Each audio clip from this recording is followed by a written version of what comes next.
Welcome back. All right, so as promised, we're going to discuss the 10-game winning streak of the Colorado Avalanche, and then I got to get into a whole bunch of other Colorado Avalanche stuff too, in and around the home winning streak and what they're doing and how special a season they're really putting together.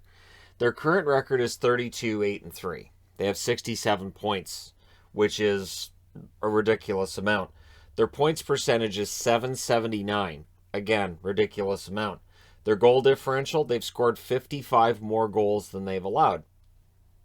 It is all ridiculous. And they're on pace for 127.7, so we can round that up to 128, or you can round it down to 127. Surprised me. But whatever number that ended up being, whether it's 127 or 128, it's close to a record. The record for the NHL with points in a season by a team, Montreal set that record in 76-77, 132 points, with what was seen as one of the best teams in the history of the NHL. Now, they're on pace for 61 wins. The record is 62. That's where it gets a little dicier. So 62 wins would equal the 95-96 Red Wings, who flamed out in the playoffs, and lost against, oddly enough, Colorado. The Tampa Bay Lightning 2018-2019, of course, they lost in the first round. They got swept by Columbus. So while Detroit, I mean, they fought and literally fought against Colorado to stay in it, but they lost that. And Tampa, of course, getting wiped out. It does mean that if Colorado stays on this kind of pace, we will hear a lot of those comments of, oh well, they're burning themselves out. They're not going to win a Stanley Cup. Look at all these points and wins in the regular season. So that'll be the comment on top of they get eliminated in the second round. They can't get past the second round argument. But this 10-game winning streak, while not the prettiest of 10-game winning streaks, has been impressive. And it starts in an unusual manner. January 14th, at home against the Arizona Coyotes, they were down 3-2 in the third period. And it looked like they were going to lose this game. They tie it, and then they win it in a shootout, 4-3. So it's not an awe-inspiring win, right? And then the next night they go to Arizona and they win 5-0. They scored 3 in the third. They laid the smackdown, and so they end up pulling 4 points out against Arizona. Not in the prettiest manner in the first 2 points, but a pretty decent game for the second two. Then on the 17th at home against Minnesota, it's another shootout win. It's a 4-3 shootout win. And they were leading 3-2 going into the third. So they lose the lead and then they have to win in a shootout. So that's 2 shootout wins in the first 3 wins of this winning streak.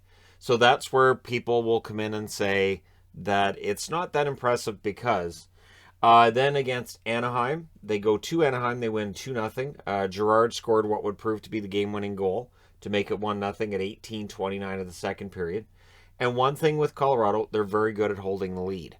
In a league right now that it feels like almost no lead is safe, Colorado is pretty strong when it comes to being able to keep the lead. And if they're leading after the first, we'll get to it. They're pretty darn good. Then in LA, they won 4-1. They were leading 2-1 after 2 periods, and they had a couple of goals in the third to widen that lead to 4-1. And so, back-to-back nights, no problem. They win the games by a combined score of 6-1. Then on the 22nd at home against Montreal, it's an overtime win. So again, they needed overtime against Montreal, a team that when you look at the standings, they should be able to defeat easily, right? But, I mean, it took some time there, and Landeskog scores the winner at 1:16 of overtime. On the 24th at home against Chicago, they win the game 2-0. Kadri gets the game-winning goal at 11:24 of the second period. So again, they get that game-winning goal in the second period. They ride it home in the third. One interesting part with this winning streak is there have been 3 shutouts during this 10-game winning streak. So while that comment may still be out there of, well, can they defend, can they goaltend? The answer is yes on both. On the 26th, they win 4-3 against Boston. They trailed 3-1 after 2. It was a nice comeback win in overtime. The overtime winner scored at 3:01 on the power play by Cale Makar. It's a game that, again, the Nathan MacKinnon hit ends up distracting the team, I think, ends up having them run around after Taylor Hall a little bit much. And so if they'd focused on the game more, I really think they would have won it in regulation. Then on the 28th, an ugly game, but they win it 6-4 at Chicago. And it was only 2-0 in favor of Colorado after 2. So, yeah, that was one crazy third period in that game. Then last night, they win 4-1 at home against Buffalo. They led that one 3-1 after 2. And again, at points during that game, it looked like Buffalo might have a chance of at least getting a point in Denver. And then reality struck. And Don Granato challenges a goal. And I understand why he challenged it. You're looking at it and going, that could be a hand pass. And you just know that fighting from behind against Colorado is tough. And it didn't work out for him. And then Colorado scores the power play goal on the delay game call right after that. So it's not an easy way to lose if you're Buffalo, but Buffalo's lost a lot of games. So one thing to point out with this winning streak is, you've got a lot of teams that are below the playoff line. You've got 2 against Arizona, 2 against Chicago, 1 against Montreal, 1 against Buffalo, right? So it is worthy of pointing out. But it's a 10-game winning streak. And if it was simply a matter of, it's a softer side of the schedule, we'd see it all the time. We don't see 10-game winning streaks all the time. Then you get into their home winning streak. So their last loss overall was December 16th, 5-2 at Nashville. Their last home loss was a 5-2 loss in overtime against Columbus on November 3rd. Since then, it's been kind of lights out. And again, look at the goals against. So they win 7-1 on November 11th against Vancouver, a game I remember well. November 12th, they win 6-2 against San Jose, so that's a combined score of 13-3 there. On the 22nd, kind of an ugly game, 7-5 win over Ottawa. There was some good fortune for Colorado in that game. That definitely could have gone the other way.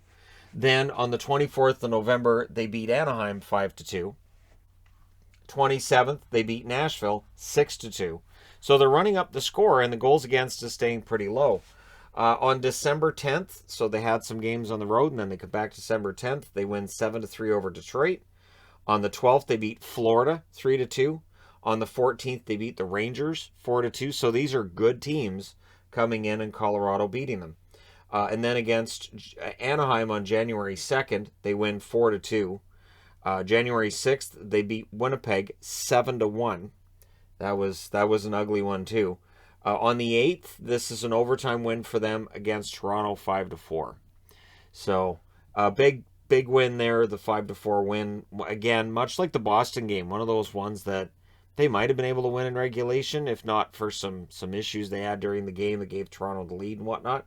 On the 10th, they beat Seattle 4-3, and then we get into the overlap between the 18-game winning streak and the 10-game winning streak here. So the 18-game home winning streak, at this point, the Arizona win in a shootout 4-3, the Minnesota win in a shootout 4-3, the overtime win against Montreal 3-2, the 2-0 win over Chicago after that, the 4-3 overtime win over Boston, 4-1 win over Buffalo. So we've got 3 in overtime, 2 in shootouts, and they are more recent games. But it's still a fantastic record this team has put together. The 18-game home winning streak is closing in on the record of 23 games. So even if they don't get there, and even if the winning streak ends at 10, this is still a fantastic record for this team. Now, when we look at the numbers, 4.14 goals per game is first in the NHL. They are now the most lethal team when it comes to scoring goals in the National Hockey League. Their goals against, 2.93. They're 17th. It's not fantastic, but it's not that long ago. I think I remember them being, 28th? So the fact that they're up to 17th tells you that has grown really in leaps and bounds in terms of their ability to move up. When you look at the 10-game winning streak, 3 of them they allowed no goals.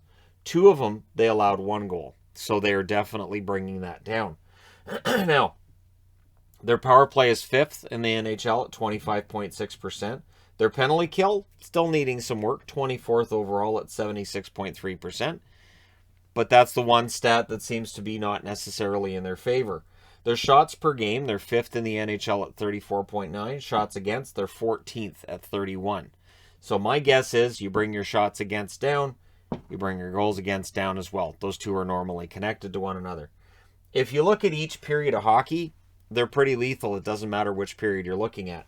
First period, they outscore the opposition 49-36, so that's a plus 13 right there. Second period, 59-38, so that's a plus 21. And then in the third, 66-49, so that's a plus 17. Doesn't matter which period it is. And then in overtime, where you could argue that there's kind of some luck involved with 3-on-3, they've outscored the opposition 4-3 in overtimes. So it is a remarkable record that you look at with this team. And then when you look at each period, they're just very good in all periods. Now, if they lead after the first, they're pretty good. 19-0. They haven't lost if they led after the first. If they lead after the second, oddly enough, there is a blemish there. They're 25-1-1 if they lead after the second. If they're trailing after the first, game's not over. They're 3-6-1 when they trail after the first. And if they trail after the second, game's still not over. 4-7-2.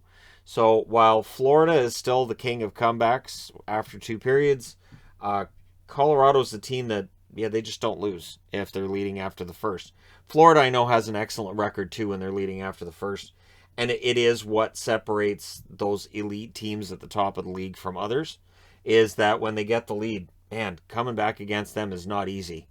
And, even if you do, you can't take your foot off the pedal because they're capable of comebacks at any time.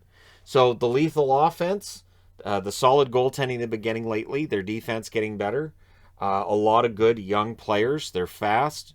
The transition game is fantastic. I do see why Colorado is still the favorite to win the Stanley Cup this year. I took Tampa at the start of the year. I took Tampa last year. I took Colorado. So read into that what you will. But so we'll see whether or not Colorado finally wins their first Stanley Cup since 2001 this year. I think they have an excellent chance. I do. I think that this is a team that has all of the parts you need to be successful. It's just a matter of putting everything together. And so we'll see. So that's the question I have for people watching this too is, with the winning streak being as it is, can they, continue this? Do they end up putting up a point total of 120 plus? Do they end up with around 60 wins? Does that hurt them in the playoffs? And do you still see them as being a not Stanley Cup champion if you felt that way at the start of the year? Have they won you over? And what do you think's their greatest weakness? So a lot of questions that I think we'll see the answers to over the next couple of months. But there's also a lot of questions we won't see the answers to until we get to the playoff games, which is where I really think Colorado has all of the parts you need to in order to succeed and hold up the cup in June. But we'll see what happens. Let me know your thoughts in the comment section below as always. Don't forget to hit like and subscribe if you're browsing your way through. You just happen upon this video. Thank you guys so much for watching, for all your support. I will talk to you again soon.